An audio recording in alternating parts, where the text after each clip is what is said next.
All right, check this out. I'm holding a totally normal, boring soda can.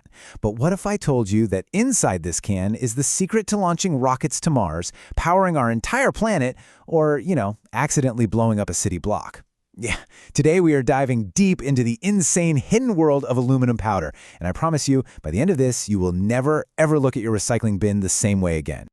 So you think you know aluminum, right?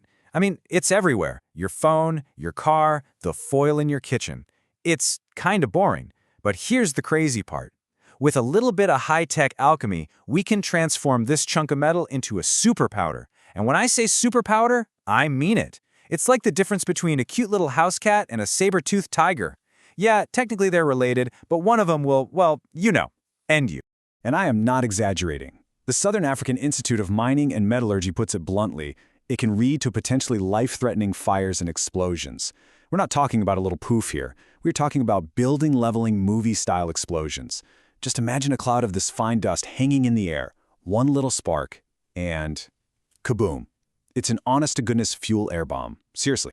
And if you think this is some rare one-in-a-million thing, think again. 281. That's the number of industrial dust explosions that happened in the U.S. over just a 25-year period. That's 281 workplaces, 281 communities that were rocked by these events. And get this, metal dust, like our aluminium powder, was a huge chunk of those. This isn't a hypothetical risk, it's a very real, very present danger. Okay, so how do you turn a solid block of metal into this high-tech dust? It's a process we're calling forging the superpowder.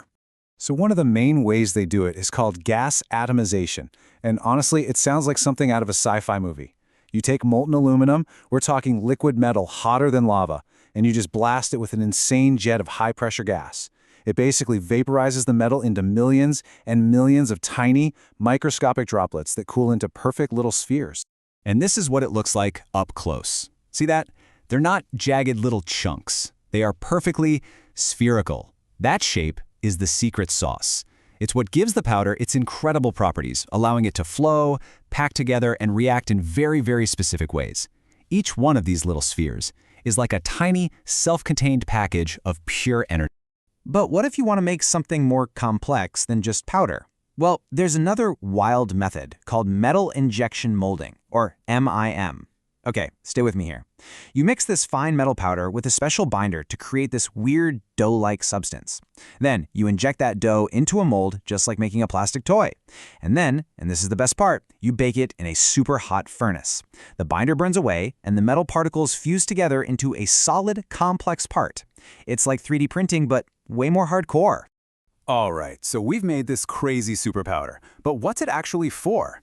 Well, it turns out it's the ultimate multitasker. It's in your car, your phone, and yes, even in space. Okay, buckle up for this one. I'm not kidding, it fuels rockets. Yes, the same basic material you use to wrap your sandwich in is a primary ingredient for blasting humans into outer space. Let that sink in for a second. So how does that even work? Well, it's a key ingredient in solid rocket boosters. Like the giant white ones strapped to the side of the space shuttle. The aluminum powder acts like a super high-octane additive. It dramatically increases the energy density of the fuel, giving the rocket that immense, earth-shaking thrust it needs to break free from gravity. It's literally the oomph that gets us to space. Okay, so it sends us to the stars, but believe it or not, it's also helping to save our own planet. It powers the green revolution. How? Well, it's all about solar panels. An aluminum paste is used to print the electrical contacts on the back of solar cells. Think of it like this. The sun knocks electrons loose inside the cell, right? Well, that aluminum paste is like a superhighway that collects all those electrons and funnels them out as usable electricity. Without it, a solar panel is just a fancy piece of glass. All right, this is going to get personal. Not only is it in rockets and solar panels, it protects your phone. Yep, the device you're probably watching this on right now has this stuff inside it, acting like a tiny, invisible bodyguard. So how's it doing that?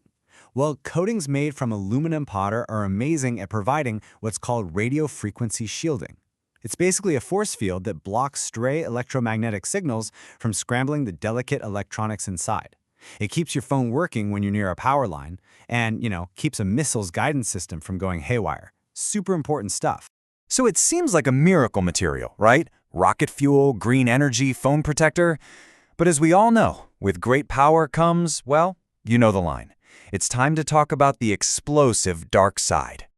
Look, the risks are no joke. We've talked about how it's highly flammable and a massive explosion hazard. But it's more than that. Just inhaling the dust can cause severe irritation, and long-term exposure, it can lead to a nasty condition called aluminosis, which is a type of pulmonary fibrosis. It literally scars your lungs. It's a serious reminder that handling this stuff requires extreme care. But here's where the story pivots in a way you might not expect. The future of this incredible material isn't about mining more ore from the ground. It's about what we're throwing away. Scrap has become the new gold rush, and yesterday's trash is truly tomorrow's treasure. Okay, look at this. This graph shows the energy needed to produce aluminum. Making it from raw ore from scratch, let's call that 100% energy cost. But making it from recycled scrap, it takes just 5% of that energy. 5! That's a 95% discount on energy. That is insane. It's not an improvement, it's a complete game changer. And that massive energy saving has a huge knock-on effect. You can see it here. Primary production from ore has super high CO2 emissions, but recycled production, the emissions are practically non-existent in comparison, less than 5% of the original. So recycling isn't just about saving energy, it's one of the most effective ways to cut down on carbon emissions in the entire industry. And this isn't just a nice idea, it's the future of the entire market.